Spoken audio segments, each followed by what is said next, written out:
Most home gardeners are still planting the same 7 crops every single season, without realizing there is a permanent fix growing right in their own backyard. Today, I'm covering 7 crops you should stop growing immediately, and the 7 replacements that will actually fill your kitchen and cut your grocery bill.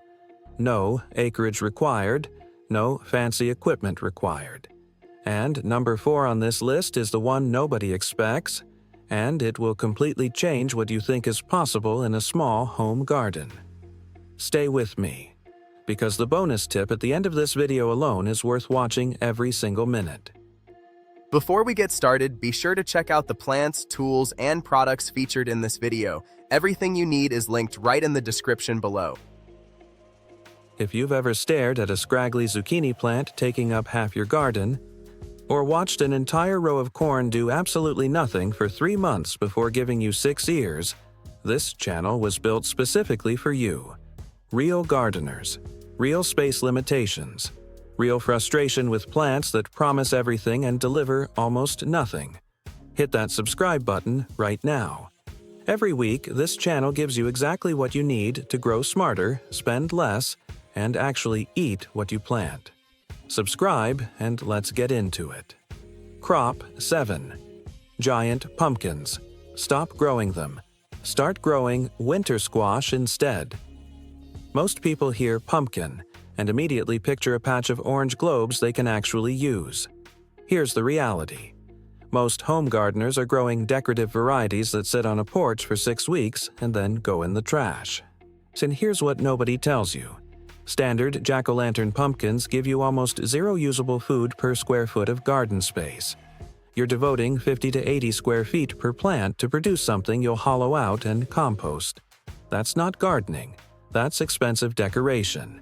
Now flip that to butternut squash or delicata squash. One plant produces 10 to 15 fruits per season, each storing up to 6 months in a cool pantry. At $3 to $5 per squash at the grocery store, one vine pays for itself 10 times over. That's $30 to $75 worth of food from a single plant. Do that math. What to grow instead? Butternut squash thrives in USDA zones 3 through 10. That covers nearly the entire continental United States. It grows in containers as small as 15 gallons with a trellis, needs 6 to 8 hours of direct sun, tikis out, and a simple monthly balanced fertilizer is all the care it requires. Consistent watering, 1 deep soak per week, and you're done. Here's the detail most people skip. Let butternut squash cure for 10 to 14 days in a warm, dry spot after harvest. Most growers bring it inside immediately. Curing hardens the skin, deepens the flavor, and dramatically extends shelf life from 3 months to 6 months. That one step doubles your storage window. And unlike ornamental pumpkins, winter squash is genuinely beautiful on a kitchen counter. Rich tan skin, deep orange flesh, and a nutty flavor that gets richer after curing. You get the aesthetic and the food. Have you ever harvested a jack-o'-lantern pumpkin in October, realized you weren't going to eat it, and composted it anyway? Drop a yes in the comments. I want to know how many of us have done exactly that. Crop 6. Sweet corn. Stop growing it. Start growing sweet peppers instead. Before you think you already know why corn is a bad idea for home gardeners, it's not just the space. It's something far more specific that most growers never consider. Corn requires cross-pollination to produce ears. That means you need a minimum of 16 to 20 plants in a block formation. Not a single row, a block, just to get reliable pollination. In a standard 10 by 10 backyard plot, corn has already consumed your entire garden before you've planted anything else. And the yield? 1 to 2 ears per plant. From 20 plants, 20 to 40 ears. Once. That's your entire season. The what to grow instead? Sweet bell peppers, or Italian frying peppers, give you 15 to 25 fruits per plant from a single container. At $1.50 to $3 per pepper at the grocery store, one productive pepper plant generates $22 to $75 worth of produce per season. That math speaks for itself. Peppers thrive in USDA zones 9 to 11 as perennials and in zones 4 to 8 as warm season annuals that crush it from May through October. A single 5-gallon container is enough. They need 8 hours of direct sun and a fertilizer high in phosphorus when flowering begins. That's the switch from leafy growth to fruit production. Here's the insider detail that separates productive pepper plants from struggling ones. Peppers need nighttime temperatures between 60 and 75 degrees Fahrenheit to set fruit. Above 85 degrees at night, blossoms drop and you get nothing. In hot climates, move containers to a slightly shaded spot in August. Most people watch their plants drop flowers and have no idea why. Now you do. Peppers also freeze brilliantly. Slice, seed, and freeze flat on a sheet pan, then bag them. You'll have garden peppers through January without any special equipment. Tell me, what's your hardest pepper to grow? Tell me what happened in the comments, and there is almost always one specific, fixable reason. Crop 5. Watermelon. Stop growing it, start growing cucumbers instead. Most people have never heard how much space a productive watermelon actually requires, and when they find out, it changes everything. A single watermelon vine needs 20 to 30 square feet of ground space. In ideal conditions, full sun, sandy loam, consistent heat, it produces 2 to 4 fruits per plant per season. Then in a small home garden with inconsistent temperatures or humidity, you might get 1 melon. 1. After 80 to 100 days of growth. What to grow instead? A single cucumber plant on a vertical trellis occupies 2 square feet of ground and produces 10 to 20 cucumbers per plant across the growing season, with harvests every 2 to 3 days at peak production. At $1 to $2 per cucumber, that's $10 to $40 of produce from a footprint smaller than a doormat. And the more you pick, the more it produces. Cucumbers thrive in USDA zones 4 through 11. They grow brilliantly in 5-gallon containers and need 6 to 8 hours of direct sun. Feed them a nitrogen-forward fertilizer early, then switch to a balanced feed once flowering begins. Here's what almost nobody does. Train cucumbers vertically from day 1. Most gardeners let them sprawl. And vertical growing increases air circulation, reduces fungal issues by 40 to 60%, makes harvesting easier, and dramatically increases yield per square foot. Get a simple cattle panel or bamboo trellis up before the first tendril appears. The plant will do the rest. Cucumbers can also be quick pickled in 24 hours with nothing but vinegar, salt, and dill. No canning equipment required. A week's harvest becomes months of refrigerator pickles. We're at the halfway point, and coming up is number 4, the one I mentioned at the very beginning that nobody expects. Make sure you are subscribed, and if you know someone who's been disappointed by their garden every year, share this video with them. You might genuinely save them hundreds of dollars this season alone. 3 more to go. Let's finish this. Crop 4. Cantaloupe. Stop growing it, and start growing strawberries instead. This is the one I mentioned at the very beginning, and I already know exactly what you're thinking right now. Strawberries take forever and barely produce anything. That is not this. Here's what's actually true.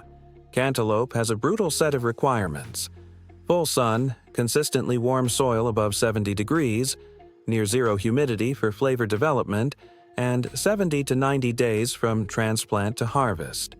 1 fruit per vine in poor conditions. In northern climates, you may never reach the heat accumulation the plant needs before frost arrives. What to grow instead?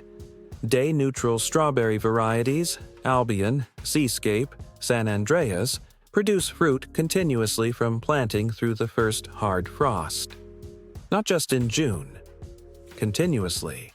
1 plant in a 1-gallon container produces 1 to 2 pounds of strawberries per season. A hanging basket of 8 plants, the size of a standard doorstep planter, yields 8 to 16 pounds of strawberries. At $4 to $6 per pound organic at the grocery store, that's $32 to $96 from a single basket. Do that math. Day-neutral strawberries grow in USDA zones 4 through 9. They thrive in containers, window boxes, hanging baskets, or raised beds. They need 6 to 8 hours of sun and consistent moisture. Drought stress during fruiting ruins flavor. Feed monthly with a low nitrogen, high potassium fertilizer once flowering begins. Here's the critical detail: runners. Strawberry plants send out long horizontal stems called runners that will root into nearby containers or soil and create new plants for free. Most gardeners snip them off thinking they're weeds. Let them root into small pots, wait 6 weeks, cut the runner, and you now have a new productive plant at zero cost. 1 basket this year becomes 3 baskets next year. Strawberries also freeze at peak sweetness.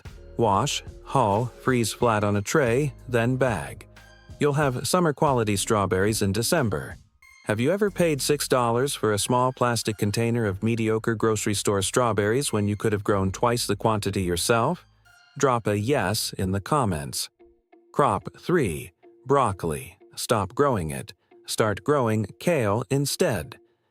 Before you think you already know, this isn't about kale being trendy. It's about pure, brutal production math that broccoli simply cannot win.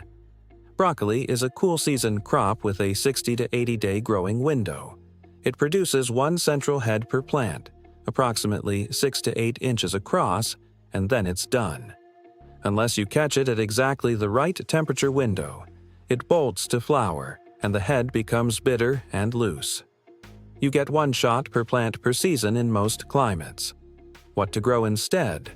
Lacinato kale, also called dinosaur kale or Tuscan kale, is cut and come again. You harvest outer leaves while the plant keeps growing from the center. 1 plant in a 3-gallon container produces continuous harvests for 8 to 12 months. In mild climates, kale is truly perennial. The same plant produces for 2 to 3 years. Organic kale runs $3 to $5 per bunch at grocery stores. 1 kale plant replaces 4 to 6 bunches per season, $12 to $30 of produce from a single pot. And it's not done after 1 season. Kale thrives in USDA zones 7 through 10 as a perennial and in zones 3 through 6 as a long-season annual. It handles container culture brilliantly in 3 to 5-gallon pots and needs only 4 to 6 hours of sun, making it one of the most productive shade-tolerant crops you can grow. Here's the insider detail. Kale flavor improves dramatically after frost. The cold converts starches to sugars, producing a sweeter, more complex flavor that grocery store kale, grown in controlled conditions, never achieves. In climates with mild winters, kale becomes your best winter producer. Most people assume cold kills it. It doesn't. It transforms it. 2 more crops to go, and number 1 is the one that will change how you think about your entire growing season. Keep watching. Crop 2. Giant zucchini. Stop growing it unmanaged. I would start growing managed zucchini or yellow squash instead. Most people hear stop growing zucchini and immediately think, but zucchini is so productive. That's exactly the problem, and here's the detail that nobody talks about. Unmanaged zucchini is one of the most wasteful crops in a home garden. Plants grow to 4 to 6 feet in diameter and produce fruit faster than most families can eat it. Within 3 weeks of peak production, most gardeners are leaving zucchini on neighbors' doorsteps anonymously and letting fruit hide under leaves until it's the size of a baseball bat. That oversized zucchini signals the plant to slow production. Most people don't know this. The fix: grow compact bush varieties, Patio Star, Bush Baby, or Astia, in 10 to 15-gallon containers. Harvest aggressively at 6 to 8 inches, never let fruit exceed that length.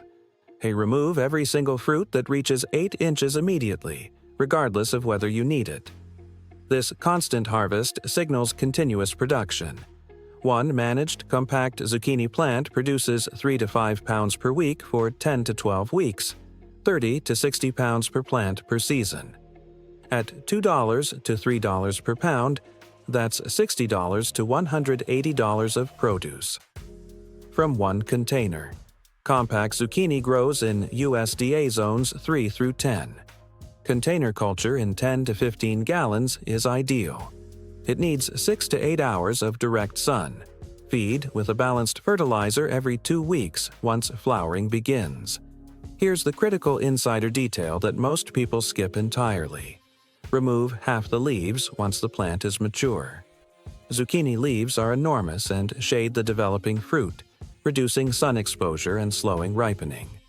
Removing the oldest, her largest leaves opens the plant's interior and increases light penetration and air circulation.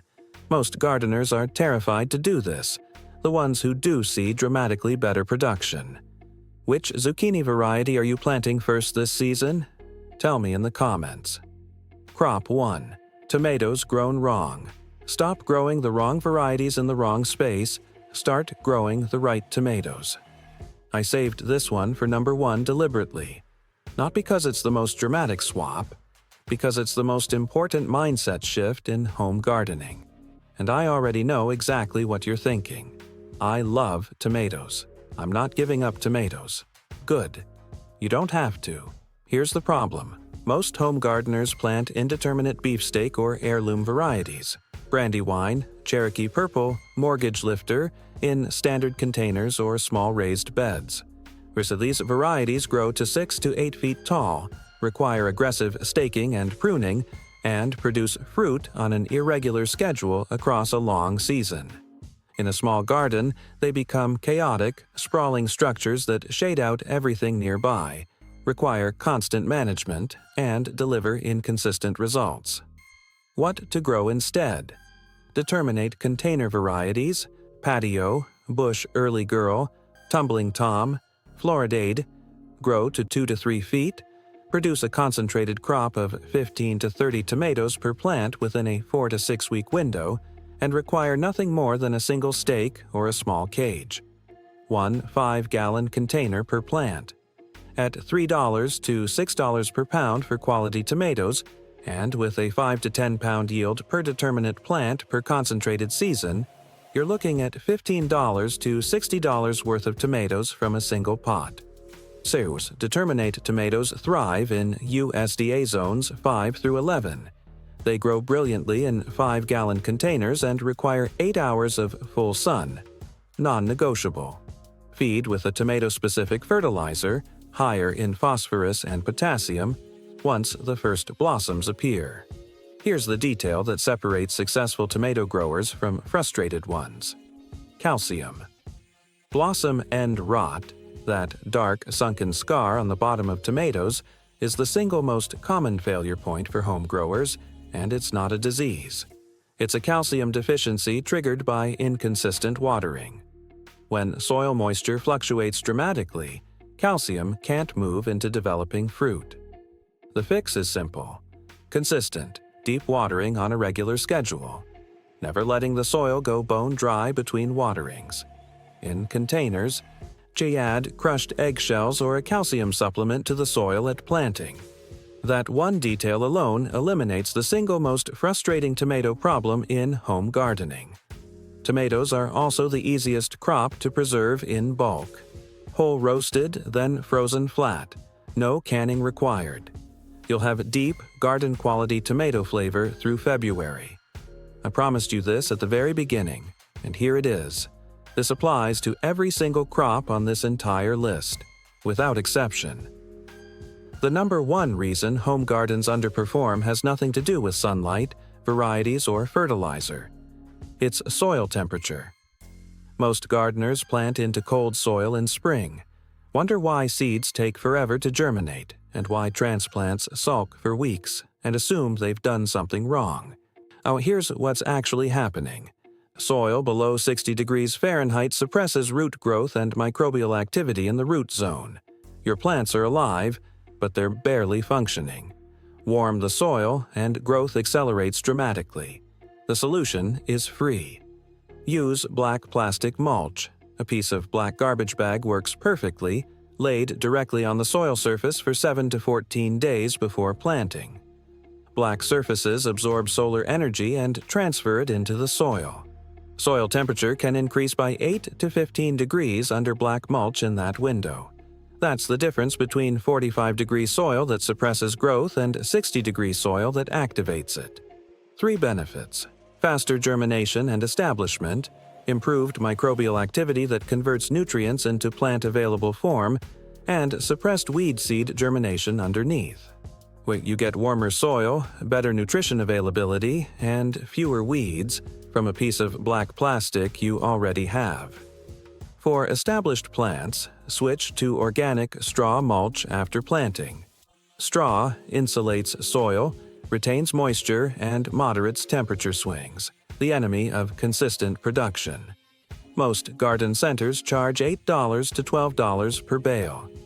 Tree service companies often give wood chip mulch away completely free. Call any company in your area and ask. Most will deliver at no charge. That one habit, warming your soil before planting and mulching after, will improve every single crop on this list. A lot of people are going to watch this video and still plant the same crops they planted last year. And I understand why. Changing what you grow feels like starting over. The space feels too small. The learning curve feels too steep. I want you to hear this as clearly as possible. You do not need a large yard. You do not need a perfect climate. You do not need years of experience. What you need is one container, one well-chosen variety, and the willingness to try something slightly different this season. The crops I just gave you don't require special skills.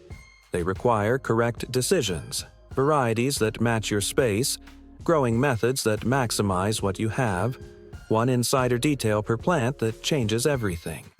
Every year you wait is another year of full grocery store prices on produce you could have grown yourself.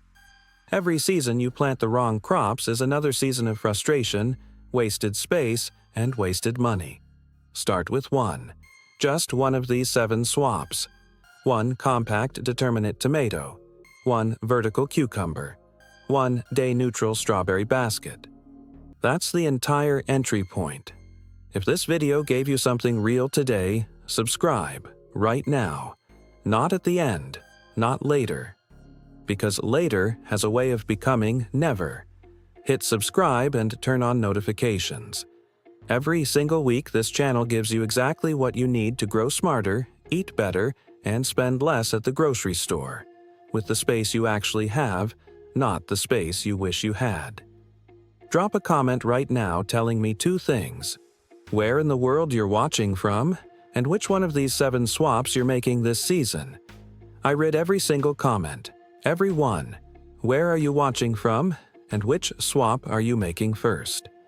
Let's bring this together one final time. Giant pumpkins, 80 square feet for decoration, replaced by butternut squash, 15 fruits per plant, 6-month pantry storage, and genuine beauty on any kitchen counter. Sweet corn, 20 plants for 40 ears, a garden-consuming block planting, replaced by sweet peppers, 25 fruits per container, $75 of produce per plant, and a freezer full of color through winter. Watermelon, 30 square feet, 80 days, maybe 1 fruit, replaced by vertical cucumbers, 10 to 20 cucumbers per 2 square foot footprint. Harvest every 2 days at peak, and refrigerator pickles that last for months. Cantaloupe, heat-demanding single harvest, often disappointing, replaced by day-neutral strawberries, continuous fruiting from planting through frost, free new plants from runners, and flavor that grocery store fruit cannot touch. Broccoli, 1 head, 1 shot, bolt, and it's over, replaced by Lacinato Kale. Continuous harvest for 8 to 12 months. Flavor that improves with every frost. And 2 to 3 years of production from a single plant. Unmanaged zucchini, sprawling, overwhelming, leaving fruit on neighbors' porches, replaced by compact managed bush varieties 30 to 60 pounds per container. Consistently harvested at 6 inches. More productive because you pick aggressively. Tomatoes grown wrong. Indeterminate varieties in small spaces. Calcium chaos, blossom and rot, and 6-foot sprawling chaos. Replaced by determinate container varieties, 2 to 3 feet tall, 15 to 30 tomatoes per plant, and 0 blossom and rot when you water consistently. 7 swaps. 7 crops that work with your space instead of fighting it. Your garden isn't too small, it's just not planted right yet. I will see you in the next one.